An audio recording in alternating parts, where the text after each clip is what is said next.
Good evening दोस्तों आज दिन है 14 सितंबर और 14 सितंबर को हम लोग सेलिब्रेट करते हैं हिंदी दिवस। तो दोस्तों आज हम हिंदी से रिलेटेड कंप्लीट हिस्ट्री को समझेंगे और जानेंगे कि आखिर क्या हुआ कि हिंदी को राजभाषा डिक्लेयर किया गया जबकि उसे राष्ट्रीय भाषा बनना था।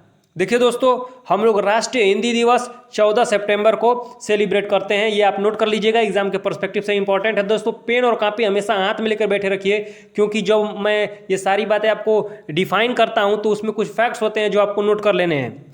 देखिए, प्रबुद्ध सोसाइटी के राष्ट्रीय अध्यक्ष उस समय हुआ करते थे डॉक्टर श्री प्रकाश बर्नवाल जी।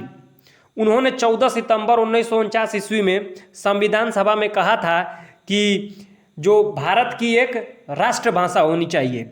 ठीक है, तो क्या किया जाता है उस समय कि हिंदी को संघ सरकार की आधिकारिक भाषा को डिक्लेयर करने की संविधान सभा में बात चलती है। कब? 14 सितंबर 1949 ईस्वी को। ये आपको याद रखना है, अभी बात चल रही है, अभी डिक्लेयर नहीं किया गया है। 14 सितंबर 1949 ईस्वी को यह बात चलती है और भारत की आधिकारिक भाषा इसे घोषित कर दी जाती है ऑफिशियल लैंग्वेज 1950 ईस्वी में। परंतु आपको याद रखना है 1950 ईस्वी में डिक्लेयर करी गई थी, परंतु यह राष्ट्रीय भाषा नहीं दोस्तों, राजभाषा के रूप में डिक्लेयर करी गई रही थी। ठीक है, अब दोस्तों आपके मन में सवाल चल रहा होगा कि हिंदी क्यों भारत की जो होता है राजभाषा को या ऑफिशियल लैंग्वेज या राष्ट्रभाषा की बात उस समय चल रही थी, जो कि राष्ट्रभाषा नहीं डिक्लेयर हुआ, तो फिर भी राजभाषा हिंदी को ही क्यों डिक्लेयर करने की बात रखी गई।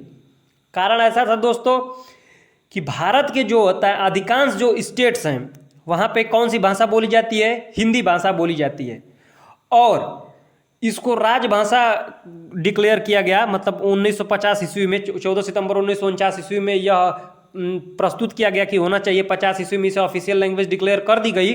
तो क्या किया जाता है कि हिंदी को राजभाषा जो होता है बनाने के लिए, ताकि इसका पूरा प्रचलन इंडिया में हो सके, इसको 14 सितंबर को सेलिब्रेट करना स्टार्ट कर दिया जाता है। ठीक है, और चूंकि भारत के अधिकांश राज्यों में यह बोली जाती थी, यही कारण है कि जो अधिकांश जो लोग थे वह चाहते थे कि हिंदी राष्ट्रीय भाषा बने। कब? 1949 और 50 की बात है। परंतु ऐसे कुछ ऐसे अन्य राष्ट्र भी थे, राष्ट्र बोले तो स्टेट्स, जो कि राष्ट्रभाषा के रूप में हिंदी को नहीं चाहते थे। कारण क्या था कि उधर अन्य लैंग्वेज बोली जाती थी। ठीक है, अब हिंदी को प्रचार प्रसार करना था ताकि सारे जो देशवासी हैं उसे राजभाषा के रूप में एक्सेप्ट कर लें। मूल उद्देश्य हम लोगों का था राष्ट्रभाषा, लेकिन अब राष्ट्रभाषा के रूप में उसे डिक्लेयर नहीं कर पाया, तो हम लोगों ने सोचा कि राजभाषा के रूप में इसे डिक्लेयर कर दिया जाए। इसीलिए 14 सितंबर 1953 ईस्वी को यह निर्णय लिया गया कि इस दिन हिंदी दिवस मनाया जाएगा।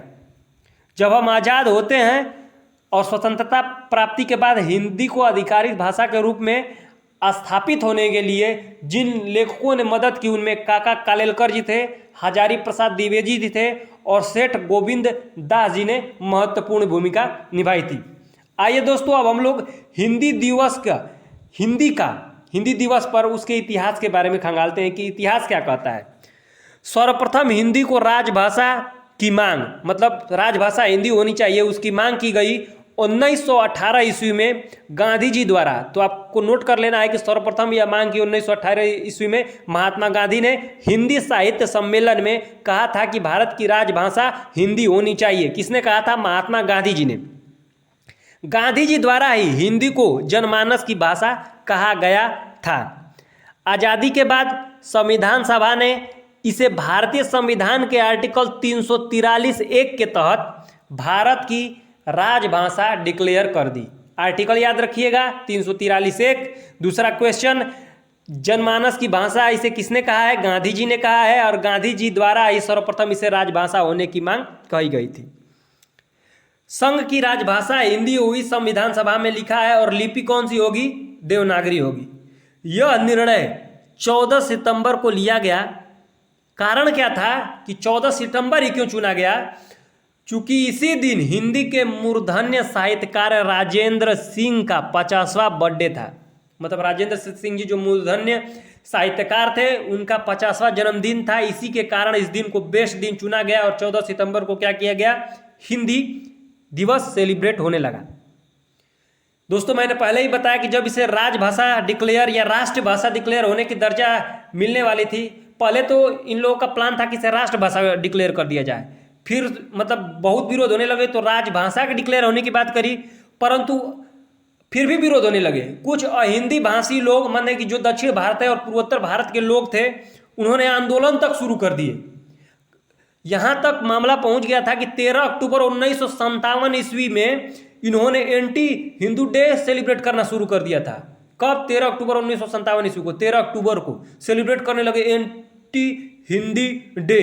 किसके द्वारा? जो मतलब दक्षिण भारतीय लोग थे, अधिकांश लोग जो होता है दोस्तों, आंदोलन तक चलने लगे। अब भारत जो होता है दोस्तों, अभी अभी नया नया आज़ाद हुआ था और भारत के नए नए आज़ाद होने के कारण अव्यवस्था फैल जाती। अगर आंदोलन शुरू हो जाते, आंदोलन होने लगते तो अव्यवस्था फैल जाती, और इस अव्यवस्था को रोकने के लिए मजबूरी में हिंदी के साथ साथ हमें अंग्रेजी को भी राजभाषा का दर्जा देना पड़ा। मतलब अंग्रेजी को भी राजभाषा का हमें दर्जा दिया गया, और यही कारण है कि भारत के हमारी जो हिंदी लैंग्वेज है उसमें अंग्रेजी का इस समय प्रभुत्व दिखता है। याद रखिएगा दोस्तों कि हिंदी है हिंद की धड़कन। अब हमें ध्यान देना है कि हिंदी है तो हम लोग हैं। हिंदुस्तान नाम पड़ा इसलिए क्योंकि यहाँ पर हिंदी बोली जाती है, हिंदी बोली जाती है, इसीलिए हम लोगों का नाम हिंदुस्तान पड़ा। दोस्तों कुछ लेखकों का मानना था कि 14 सितंबर को केवल कोरम पूरा करने के लिए, मतलब जो हिंदी भाषी लोग उन्हें खुश करने के लिए सिर्फ एक डेट दिया गया है। जैसे सरकारी कार्यालय में छुट्टी होती है, उसके बाद उसे कोई याद नहीं रखता है, उसी प्रकार हिंदी दिवस को केवल मतलब जो हिंदी बोलने वाले लोग हैं उनके भावनाओं को ध्यान में रखते हुए केवल सेलिब्रेट किया जाता है। इसके विकास के लिए कुछ कार्य नहीं किया जाता है। दोस्तों ये सही भी है। कारण क्या है दोस्तों कि आज देखिए कि भारत में अधिकांश जगह पर क्या बोली जाती है, अंग्रेजी बोली जाती है। दोस्तों अगर आप कहीं भी जाएंगे तो इंटरव्यू अंग्रेजी में, कुछ भी अंग्रेजी में। तो अगर आप हिंदू हैं, मतलब हिंदुस्तान में रहते हैं, तो आपकी पहचान हिंदी से है, तो हिंदी को हमें वर्ल्ड लेवल पर ले जाना होगा। ठीक है, तो ये रही आज हम लोगों की संपूर्ण विश्लेषण किस चीज़ पर, हिंदी दिवस पर, हिंदी के, कि हिंदी को राष्ट्रभाषा की जगह राजभाषा क्यों घोषित किया गया और राजभाषा घोषित करने में क्या क्या बवाल हुए। ठीक है दोस्तों, अगर आपको एनालिसिस अच्छा लगा हो तो क्लास को लाइक, सब्सक्राइब और शेयर करना ना भूलें।